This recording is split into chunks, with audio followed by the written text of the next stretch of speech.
Hey everyone, I wanted to share a super cute little craft project that I did and kind of just share some ideas on how you might be able to use this in counseling with students. So the other day I found this pack of pipe cleaners just laying around my house, and I was trying to find some fun artsy type projects that I could do with my students for this coming school year but still make it relevant to counseling. And so I went on Pinterest. Pinterest is an amazing website where if you're a classroom teacher, school psychologist, or just someone that works in the education field, Pinterest is a fantastic resource if you're looking for kind of new projects and ways to be innovative with simple things that you have laying around your house. So I found a really pretty activity that someone posted where they created dragonflies using pipe cleaners, and when I clicked on it, it linked to their YouTube channel. So what I'm going to do is I'm not going to show you necessarily how to make this, but I'll include in the description the website, the link that you can go to watch. Mine is a little bit bigger than the person's in the video, and if you watch their video, they use 3 pipe cleaners, which I did, but they cut some of the pipe cleaners to sort of make the pieces smaller, and I just kept mine the same length that they were because I just wanted to make it as super simple as I could. And they also used different beads, so they used tiny beads. These were just beads that I had laying around. So something that I used to love to do in the past was I was really big into making jewelry, and I haven't done that in a while, but I have all the materials and all the beads, so I found these and I was just thinking of how could I use these for a craft. So this is a little dragonfly that I put together, and the woman's video, she also does beautiful flowers, so the flowers might be a cute activity to do even in April if you're doing an activity with students, something like, April showers bring May flowers. The flowers could be something really cute to show that, like, something beautiful can grow from sometimes the toughest situations that we have. They could use the flowers to practice deep breathing and have them take a deep breath in like you're smelling the flower and then blow out. So for this specific activity, the dragonfly, I love dragonflies, and I thought that this could be a really cute mindfulness activity for students to do. So one way I was thinking you can incorporate this activity for students is, well, one, it serves as a fun hands-on craft project, so it's a good distraction for students if maybe they're feeling sad or upset about something. This could be a good way to just distract them and kind of get them to shift their mind from whatever it is that's upsetting them. The other part about it is it's fun for creativity purposes. You can show the students or give them a bunch of different beads that they can pick from, tell them to pick X amount of beads depending on how big you're going to make it. So for mine, as you can see, I used 3 of the silver beads, 4 of the kind of more fancy green beads to use mine. So you really don't need that many materials, and again, 3 for pipe cleaners. So I picked all green because this is a good way to have, their personality show and learn a little bit about them. Green is my favorite color, so of course I decided to make a green dragonfly. But for me, dragonflies have more of a, they're more symbolic. They have kind of more of a special meaning for if you, research dragonflies. Sometimes, especially on Pinterest, you can find really pretty quotes and sort of inspirational messages about dragonflies on how they're sort of like angels, and if you lost a loved one, dragonflies can kind of sometimes be symbolic of the one that you loved that recently maybe passed away. It's them coming, sending you like a little sign, coming to you to show that they're around you. So for myself, it'll be 2 years this August that I lost my beloved dog Oreo. So whenever I see dragonflies, I instantly associate them with him. And there's a longer story behind that, but for me, dragonflies are very special and symbolic of the memory of my dog Oreo. So when I made this, it is just a positive way for me to remember him and to honor his memory. And I thought that might be a great activity to do with students. So in the past, I have had students that unfortunately they may have lost a parent or a sibling or a classmate.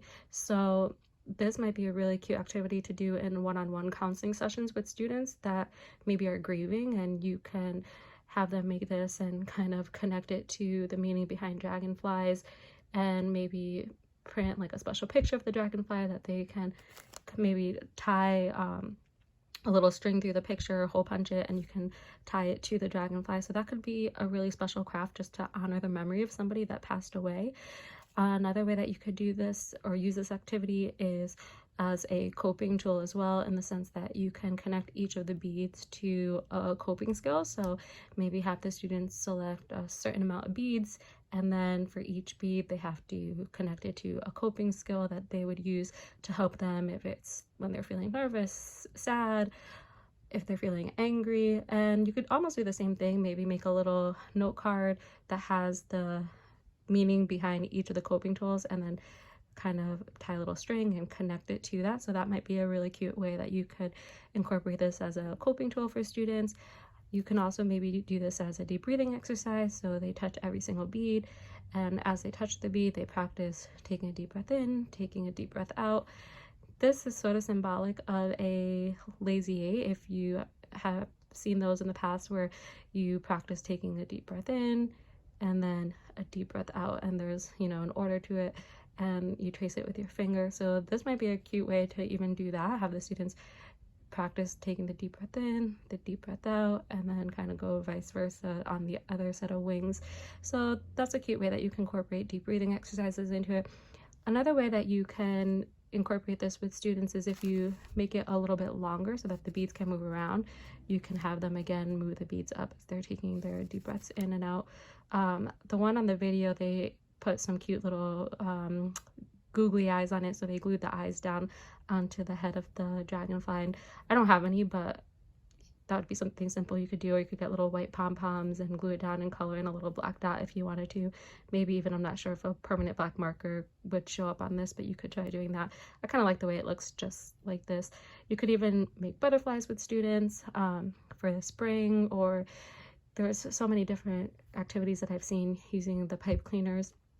So those are just a few examples of how I thought you could use these with students, using something as simple as pipe cleaners, some beads that you maybe have lying around your house if you have children, or if you're into crafts like I am. I have so many beads, so I definitely want to try to incorporate more craft making activities with my students this year.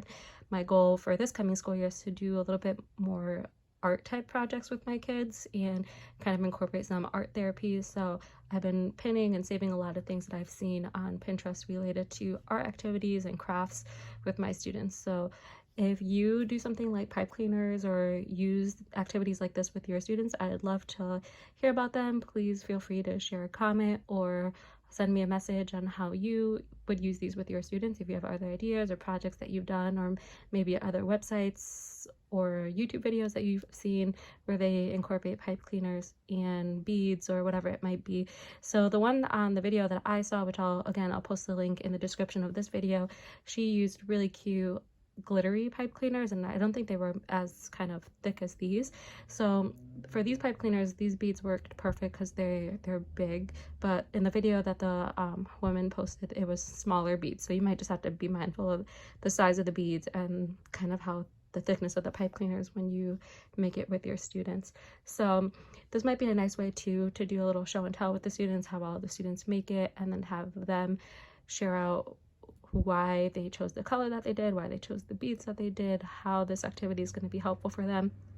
If you have a student that has maybe self-esteem difficulties, or who tends to be sort of a fixed mindset thinker, this could be a really pretty growth mindset activity. So for each of the beads, you could ask the student to connect a positive mantra, and then again, just so that they remember on a card, to write down some of those positive statements or the positive affirmations that they connect to the beads, and then again connect the little card to the dragonfly, so that as they touch the bead, they have to in their head say that positive affirmation.